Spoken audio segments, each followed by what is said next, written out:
Bonjour à tous et bienvenue dans cette nouvelle vidéo. C'est une vidéo review. Cette review m'a été demandée par une personne abonnée à la chaîne. Donc on va parler du livre Développer vos facultés psychiques et spirituelles, écrit par Serge Boutboul. Donc ce livre-là. Donc ce bouquin, c'est un petit peu une référence dans le milieu énergétique et dans le milieu des perceptions extrasensorielles. Je l'ai acheté il y a plusieurs années. Alors l'édition que j'ai date de 2011. Je pense que j'ai dû l'acheter en 2011 ou 2012. Serge Boutboul donc est assez connu dans le milieu. Il fait de nombreux stages et formations. Dans mes souvenirs, quand j'avais lu ce livre, je l'avais trouvé bof bof. Et là, je me suis replongée dedans pour faire la review. Je l'ai trouvé un peu mieux que dans mes souvenirs. Il y a des choses intéressantes dedans et il y a des choses que je n'ai pas appréciées. Je vais vous donner mon avis complet dans cette vidéo. Quatrième de couverture. Nous possédons tous des facultés psychiques et spirituelles à l'état latent. Intuition, clairvoyance, télépathie, médiumnité, vision de l'aura, voyage astral, magnétisme, radiesthésie, qui ne demandent qu'à être révélées. Dans ce livre pratique et accessible, l'auteur fait le point sur vos différents potentiels. Grâce à des exercices adaptés, vous apprendrez progressivement à percevoir, toucher, sentir et ressentir au-delà des 5 sens physiques, appréhendant ainsi les dimensions invisibles. En étroit contact avec vos capacités les plus subtiles, vous découvrirez des domaines insoupçonnés qui transformeront votre regard sur le monde qui vous entoure. Serge Boutboul fut élève et ami de Raymond Réan, un des plus célèbres clairvoyants français. Il enseigne et diffuse les techniques d'éveil psychique et spirituel depuis plus de 15 ans, par le biais de cours, séminaires, conférences qui ont su sensibiliser un vaste public. Nous sommes des êtres spirituels, ne l'oublions pas. Alors, qu'est-ce que j'ai pensé de ce livre avec la relecture? Donc déjà, quand je l'ai relu, je me suis rendu compte que je ne l'avais pas lu en entier, déjà. J'avais arrêté avant, peut-être vers le milieu ou un truc comme ça. Parce que j'avais laissé mon marque-page dedans. Du coup, je me suis rendu compte que, ah oui, je l'avais pas fini, donc effectivement, je l'avais trouvé bof au début. Première chose, moi, qui me dérange un petit peu, c'est le titre du livre. Développer vos facultés psychiques et spirituelles. Alors, j'ai deux choses à dire dessus. La première chose, c'est je ne comprends pas ce que le mot spirituel vient faire là-dedans, parce qu'il y a des personnes qui ont des capacités psychiques et des capacités énergétiques sans forcément avoir développé une certaine spiritualité. Donc pour moi, de mon point de vue, c'est uniquement mon avis personnel, qu'on se mette bien d'accord, attention, ce n'est pas une vérité ou je sais pas quoi. De mon point de vue, en tout cas là, aujourd'hui, le mot spirituel n'a rien à faire là-dedans. J'aurais plutôt vu développer vos facultés énergétiques. Voilà, mais vos facultés spirituelles, moi ça ne me convient pas comme mot. Ensuite, développer vos facultés psychiques. Donc là, quand je vois ça, je pense plutôt à tout ce qui est clairaudience, clairvoyance, clairsentience, etc. Mais en fait, c'est pas vraiment ça. Parce que ce livre, je vais vous lire le sommaire et vous allez voir que ce livre, c'est un fourre-tout de plein de choses différentes. Et on y va tout de suite avec le sommaire. Introduction. Partie 1. Comment sommes-nous constitués au niveau de l'invisible? Nos corps subtils, les chakras et l'aura, nos facultés psychiques et spirituelles à l'état latent. Donc en introduction, il va nous parler un petit peu des énergies à l'intérieur de nous. Partie 2, oui, donc ça c'était la partie 1. Partie 2, comment éveiller nos facultés supérieures? Comment développer notre vision éthérique et aurique? Comment développer notre clairvoyance? Comment éveiller notre clairaudience? Comment éveiller notre intuition? Comment éveiller notre télépathie? Comment éveiller notre médiumnité? Comment voyager en astral? Comment ressentir les énergies qui nous environnent? Comment développer notre magnétisme? Comment développer notre radiesthésie? Donc là, on est dans les perceptions psychiques entre guillemets. Et même un peu plus avec la projection astrale. Partie 3. La mauvaise utilisation de nos facultés supérieures. Des attaques psychiques, diverses raisons entraînant la dégradation de nos facultés supérieures. Partie 4. Les êtres invisibles qui nous entourent. Nos guides spirituels, nos anges gardiens, nos amis, les défunts, les fantômes, les êtres négatifs et démoniaques, les êtres invisibles de la nature. Partie 5. Les lieux chargés qui nous entourent, les maisons hantées, les lieux perturbés au niveau subtil. Comment nettoyer une maison ou un lieu perturbé. Partie 6. Comment rétablir nos corps subtils. Comment recentrer nos corps subtils. Comment réparer nos corps subtils. Partie 7. Contact avec les plans supérieurs. Comment être en contact avec les plans supérieurs. Notre mission. Partie 8. Les protections psychiques. Comment se protéger psychiquement. Partie 9. Comment améliorer notre vie. Apprenez à maîtriser votre mental. Comment transformer notre vie par la visualisation. Comment créer une forme pensée. Comment se recharger en énergie. Partie 10. Ce qu'il faut connaître. Le spirituel n'est pas religieux. Les lois spirituelles, ce monde qui change. Conclusion, bibliographie. Alors déjà, je vais faire une annonce là dans cette vidéo. L'édition que j'ai date de 2011. Et en fait, la bibliographie, dans le sommaire, là, elle est indiquée en page 427. Sauf qu'à la page 427, en fait, il y a ça. Voilà. Donc c'est une merveilleuse bibliographie, n'est-ce pas? Donc en fait, il y a des pages blanches. Alors je ne sais pas si c'est une erreur d'impression ou quoi. Je ne sais pas si c'est comme ça pour les éditions plus modernes et plus récentes. Si vous avez ce livre et que votre édition est plus récente que 2011, j'aimerais que vous me disiez en commentaire si vous avez la bibliographie ou pas.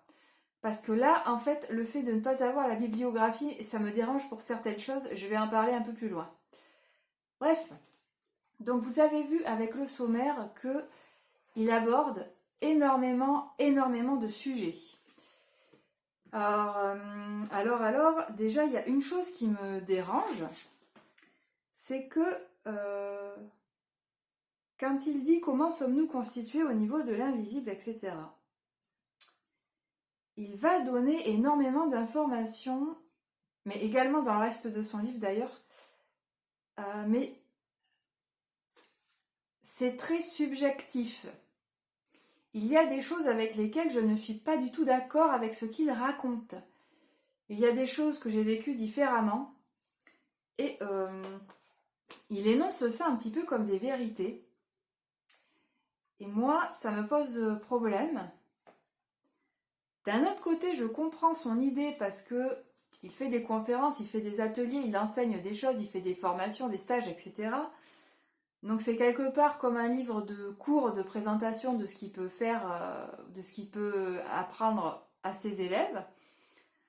Mais c'est vrai que ça me dérange un petit peu. Et l'autre chose qui me gêne, justement par rapport à la bibliographie, c'est qu'à certains moments, il va dire que des études ont démontré que, une étude a démontré que, On ne sait pas de quelle étude il parle. Il n'y a pas de titre, il n'y a pas de laboratoire, il n'y a pas de... On ne sait pas combien de personnes ont été testées, ont fait cette étude. On ne sait pas s'il y a eu un groupe témoin ou non. Il énonce simplement, une étude a démontré que, des études ont démontré que...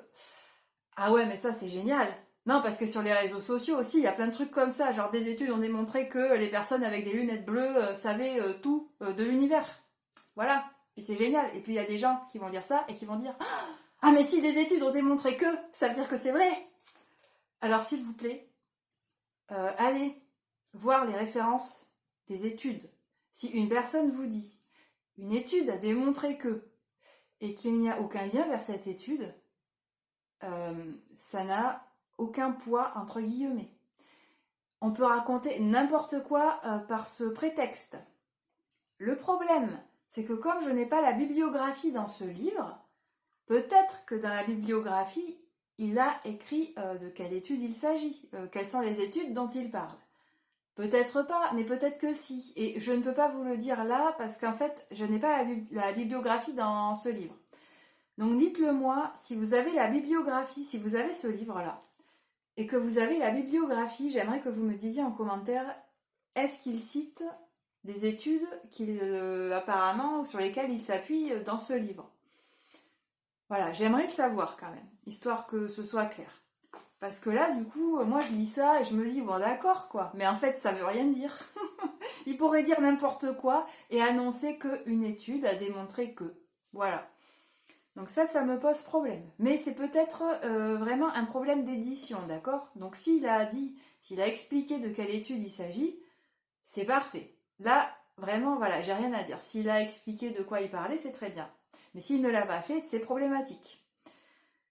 Ensuite, dans les exercices, dans la partie 2, quand il propose donc des exercices pour développer la clairvoyance, la clairaudience, etc., la première chose qu'il cherche à faire développer aux élèves, en tout cas la première chose qu'il présente dans son livre, c'est la vision, le fait de voir les auras et de voir les énergies.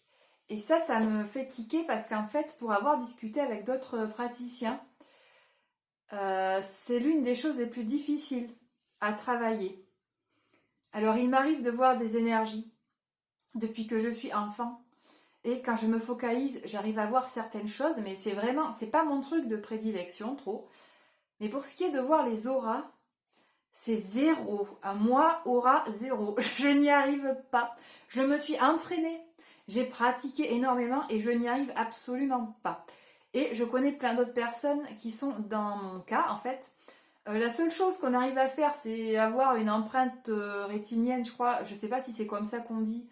Où on a l'impression de voir quelque chose, mais en fait non, c'est parce qu'on est resté tellement longtemps fixé sur une main ou sur un corps dans un fond blanc, que, enfin bref, ça laisse une empreinte au niveau des yeux et tout. L'aura, zéro. Et je trouve ça étonnant qu'il en parle dès le début dans son livre, parce que je me dis, mais si des personnes prennent son livre et ses exercices dans l'ordre et commencent par ça, ça risque de rebuter énormément de gens, parce qu'en fait, c'est très difficile à faire, c'est difficile à accomplir.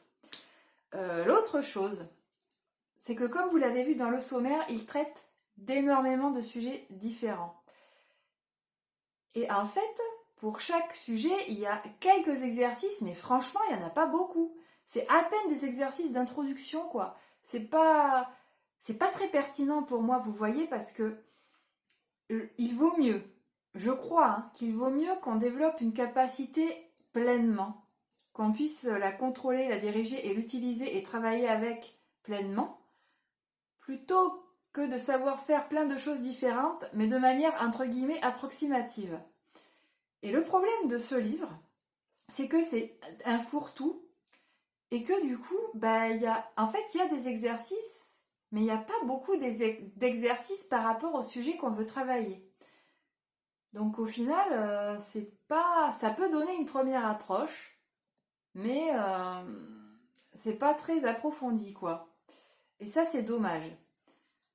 D'un autre côté, c'est un choix qu'il a fait en sortant ce livre, c'est-à-dire que chaque partie de ce livre pourrait en fait remplir un livre entier. Il a décidé de parler de plein de choses, et quand on débarque dans le milieu, ça peut être intéressant de découvrir toutes ces choses-là. Je vous le dis franchement, ça peut être intéressant et enrichissant. Mais ça peut aussi avoir l'effet inverse, et du coup se dire qu'on comprend que dalle. Et moi, j'avais trouvé ce livre bof quand je l'ai eu il y a plusieurs années, parce qu'en fait, ça parle tellement de tout et de rien, et il y a quelques exercices par-ci par-là, mais on développe rien au final, que j'avais trouvé ça médiocre. Alors maintenant, avec les connaissances que j'ai et la pratique que j'ai derrière moi, je me dis que voilà, c'est pas si mal, mais pour quelqu'un qui débarque, il peut se perdre. Il peut se perdre. Donc c'est dommage. Il y a également énormément de témoignages. Alors les témoignages, vous savez que j'aime les anecdotes, hein. Moi je trouve ça enrichissant. Le partage d'expériences, etc., c'est enrichissant. Ça permet de voir peut-être si on a vécu des choses similaires ou pas. Et il y en a tellement dans son livre. Ce sont des encadrés bleus, là, que vous voyez. Ça prend beaucoup de place. Et c'est dommage parce qu'en fait, à la place de ces témoignages, on aurait peut-être pu avoir d'autres exercices. Et c'est dommage. Voilà, c'est dommage. D'un côté, ça apporte des petites choses à découvrir, mais d'un autre côté, on aurait pu avoir d'autres choses. Donc bon, c'est dommage. Ensuite, qu'est-ce que j'ai mis dans mes notes? Parce que j'ai pris des notes là pour faire la review. À la page 188, il parle du doute et il a dit quelque chose qui ne me plaît pas. Alors attendez. Le doute, je vous lis un petit bout de ce qu'il dit. Sur le plan astral, le doute est l'inverse de toute création. Il est comparable à un dissolvant qui défait d'un coup ce qui a été visualisé. De même, si la personne qui s'élève spirituellement est rattrapée par le doute, elle se retrouvera rapidement dépassée, perdant ses moyens, se sentant ainsi réduite dans ses capacités qu'elle a précédemment acquises. Alors, ça me dérange. Ça me dérange parce que de mon point de vue, le doute est extrêmement utile et nécessaire pour la remise en question, le fait de prendre du recul et le fait d'essayer d'approcher une problématique ou une situation sous un angle différent. Toujours dans le domaine ésotérique, entre guillemets spirituel, mais dans le domaine énergétique, quoi. En fait, le doute, pour moi, c'est comme les émotions. Ça nous informe de quelque chose et ça nous demande de prêter attention à quelque chose. Si on le cultive bien, ça peut être un support très intéressant pour pouvoir avancer. Mais si on se laisse bouffer ou submerger, là, effectivement, ça détruit. Le doute peut détruire et le doute peut déconstruire. Oui, si on se laisse submerger par lui. Mais si on en prend conscience et qu'on l'utilise à bon escient, ça peut être vraiment un excellent outil mental et un outil pour notre propre évolution dans notre pratique, mais aussi dans notre vie. Donc, je trouve ça dommage qu'il chasse le doute comme ça, comme si c'était quelque chose de vraiment négatif, alors que non, ça ne l'est pas. Bon, mais ça, c'est mon avis, bien sûr. Lui, il a donné son avis. En plus, c'est un livre qui date d'il y a plusieurs années. Si ça se trouve, maintenant, il n'a pas tout à fait le même avis sur la question. Il faut bien garder ça en tête aussi, c'est que quand un livre a été écrit il y a plusieurs années par un auteur, peut-être que l'auteur a évolué dans sa façon de voir les choses et dans sa façon de penser. Il n'est peut-être plus tout à fait en accord avec ce qu'il a dit. Bref, voilà. Moi, je ne suis pas d'accord avec ça. Après, c'est... Ben vous, je sais pas. Qu'est-ce que vous pensez du doute? Voilà, question en commentaire. Dites-moi ce que vous pensez du doute. Est-ce que c'est plutôt positif? Est-ce que c'est plutôt négatif pour vous? Est-ce que ça vous a aidé dans votre pratique ou est-ce qu'au contraire ça vous a gêné, ça vous a bloqué? Qu'est-ce que j'ai mis là? Ah oui, alors il dit à la page 273 que le cimetière est le lieu principal de départ pour l'au-delà et que en fait certains défunts, ne sachant pas où aller, ont tendance à rester près de leurs dépouilles. Autrement dit, les cimetières sont hantés. Je ne suis pas d'accord avec cette idée dans le sens où les défunts ont autre chose à faire que de rester près de leur corps qui pourrit. En général, ils vont rester accrochés à leurs proches. De mon point de vue, attention, c'est mon point de vue, d'accord? Peut-être que je suis à côté de la plaque. Ah, mais en tout cas, je ne suis pas d'accord avec ce qu'il dit parce que pour moi, les défunts ne vont pas rester vraiment à côté de leurs dépouilles. Ils vont plutôt s'accrocher à des choses qu'ils connaissent et surtout à des choses vivantes comme leurs proches qui sont encore vivants, les meubles de chez eux, des objets, etc. Pour moi, les cimetières ne sont pas vraiment occupés par des défunts. Pour moi, il y a d'autres choses dans les cimetières. J'en parlerai peut-être dans une vidéo, mais voilà, je ne suis pas d'accord avec ce qu'il dit à ce moment-là. Et je pense avoir fait le tour. Donc en fait, ce livre parle de beaucoup de choses. Ah non, attendez, j'ai oublié de dire un truc quand même que j'ai apprécié quand même.